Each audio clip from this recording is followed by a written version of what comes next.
All right, folks, another one of my series of if it doesn't suck with the OEM tool, you probably shouldn't be doing it. This is a 2017 Audi A8L. That's Alpha 8 Lima. And you notice back here is where the cartridge cap comes off. I've already removed it. There's no reason to bore you with that. And written on the cap is that you tighten it to 25 Newton meters, which I think is ballpark, 18 and a half foot-pounds. You'd have to calculate it.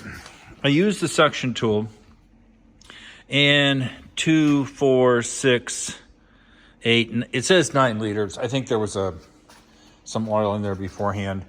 You get in the kit 7 liters. So we'll go from there. You have to take this plastic cap off, which is pretty easy to do on an Audi. It's the V6, it's the supercharger. And you see these little hooks here go run, and then they go there and there and there. It's very straightforward. It's easy to come off. This is the piece that goes in this dip stick tube hole. I used it to drain the oil out. So just to let you know, I obviously used this 36 millimeter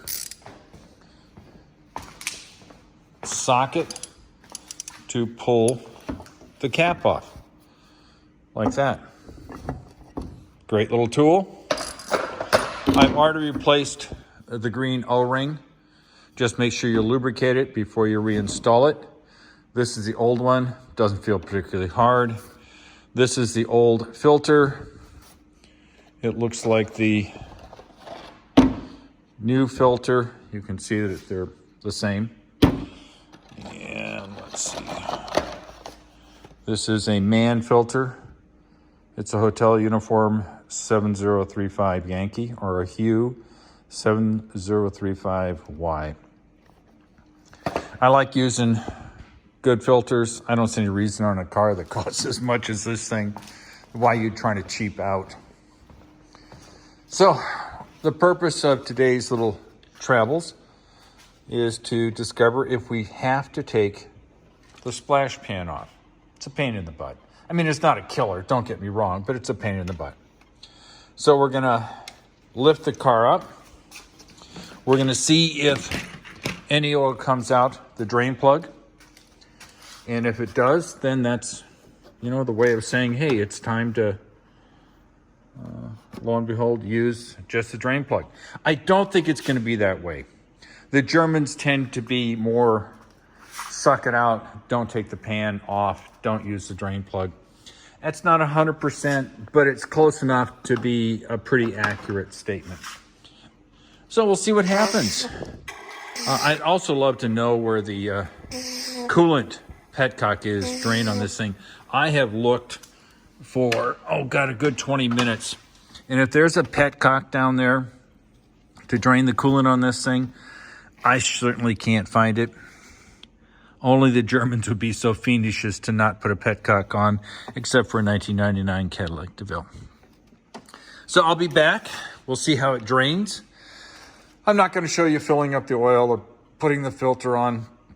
That's just a waste of your time and my time. So the next thing will be is, do we actually get oil coming out of the oil drain plug on the bottom of the car? Hope you're having a good time. Be right back. All right, we're underneath the vehicle. This is a Torx, a Star. It's a little hard to tell, but it's a T45. Yeah, it's a T45. A little hard to see, but it's a T45. Fitting it in there. Okay, we got a little oil coming out. We got the Pyrex here. I'll try to aim it into the Pyrex right there so we can get an accurate measurement of how much it worked or did not work. It's a little too slippery for me to take out by my hands, so we'll just...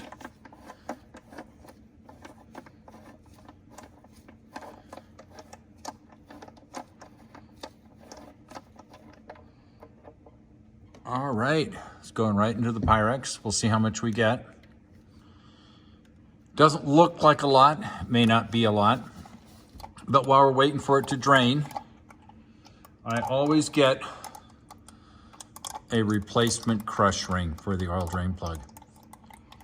It's such cheap insurance. It's so much easier to get it than to not get it and then discover you've got an oil leak and you have to take the thing apart again.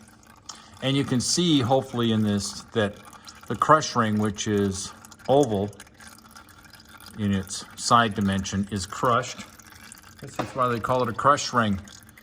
You can see how it's got some volume to it. It's like a donut.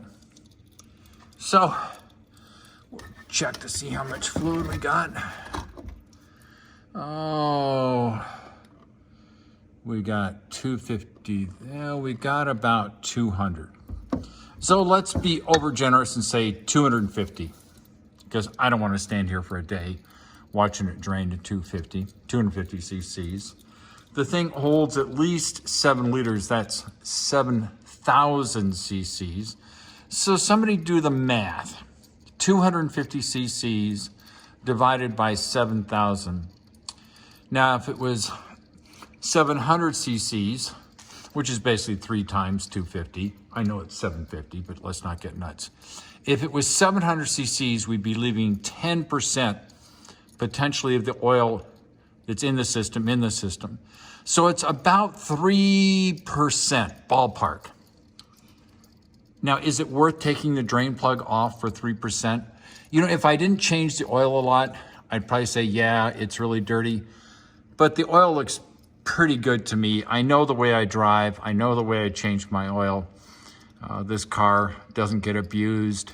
Gets its oil changed probably every 4,000 miles, and filter. So is it worth it? I'm not sure it is. Now, if I had neglected the car and gone for 10,000 miles, which is the Audi recommendation, yeah, I'd probably be pulling out everything I could get. But the dilution, as they say, is the solution to pollution. I think my brother came up with that because he was in the pollution industry for a long time. He knows a lot about that stuff. So I see this as basically, there's still oil in the engine. How much, I don't know, but every oil change still has oil in the engine. So the idea that if you get every drop out, you're gonna have totally fresh, clean oil, not really true. So am I willing to take 3-4% of the original dirty oil that I'm draining out and leave it in so that I don't have to pull the drain plug? Yeah, I'm willing to do that. Now, like I said, if I'd gone 10,000 miles, I might feel differently. I might want every drop of oil out, but that's not the way I roll. So I will reinstall it with a new oil drain plug crush washer. I'll torque it to, I think it's 18.5 foot-pounds. You definitely don't want to strip these threads on this pan, although it looks like the lower oil pan would be fairly easy to pull and replace. Oh God, yeah, even I could do it. That's the oil sensor. Germans love having oil sensors. The idea of a dipstick seems a little too radical for them. Who ever goes underneath the hood of a car to check the oil nowadays? Nobody that I know, unless you're a car guy or girl or person or non-binary, whatever the hell the statement is now. So we'll do another check. We're just shy 250. So that's the story. Everything else is fine. Boy, I wish there was a place for an oil coolant drain plug on this radiator. I would really like to drain the coolant. I am gonna do the rear diff. Apparently either this is the drain, that's the fill. It's fairly straightforward. I've been told it takes about 1.1 liters of either GL5 or GL4. I'm gonna put GL5 in. GL4 to me is meant for manual transmissions. GL5 is not meant for manual transmissions. So no harm in putting GL5 in versus GL4. I'm not sure that these have washers on them, gaskets, but I'll worry about that later. And the nice thing is it's fully exposed. I don't have to take the splash pan off. So it'll be kind of fun to do. I'll talk to you later. Hope you're all having a good time. Bye-bye.